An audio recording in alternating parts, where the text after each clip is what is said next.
Australia's quite unique as a country because ultimately we're an island and it's quite far to get anywhere. I think that actually creates a responsibility to keep our entities, our local businesses, our small businesses, investment in the country and, the reinvestment in the country is so critical to our economic growth and opportunity. It is all about championing responsible journalism more broadly across Australia. Australia is in a really luxurious position where we do have a really robust, broader journalism community, which is underpinned by a lot of professionals who have independent voices. We do have conversations around the importance of local companies, local media companies, and a big part of that is the opportunities they provide. All of these advertisers in Australia who are doing business in Australia, they're subject to local laws and legislators and regulators, and a lot of that's driven by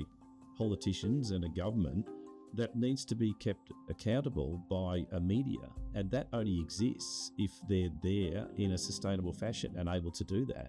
The pursuit of the short-term success seems to be far outweigh the importance of sort of long-term. We've got local newsrooms setting the agenda, knowing what's important to this country.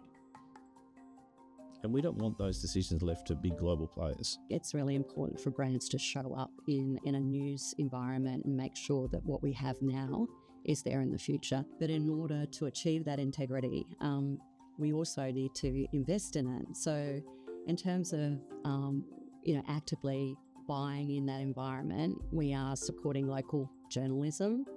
We're supporting, recruiting and training and growing and retaining them. And that's just so critical to continue that. Brands have a great role, businesses have a great role in terms of perpetuating what we have. And I think there is going to be genuine renaissance for the news for this generation. And that's exciting. I'm really optimistic about that.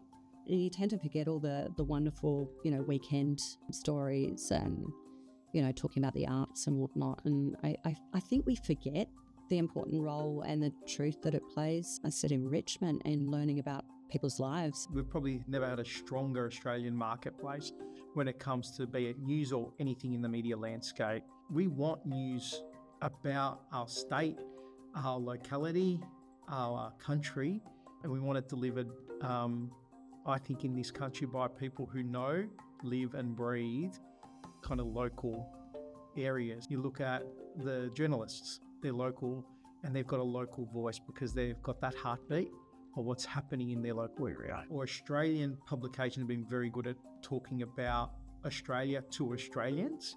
I think that's something that is fantastic to see. It's really hard to leverage other mediums to really be able to tell the richness of the characters, the people, what they do, who they are, in a way which is relevant in that moment at that time. And I think that is one of the strengths of news. That type of real-time ability to shape the narrative and talk about what is happening now is why we keep investing in news as a medium. News publishing plays such a big role in that because it reinforces people's belief. If they see a review in news publishing, they're like, to your point, look, it is, it's there. It's validated my opinion. I'm right.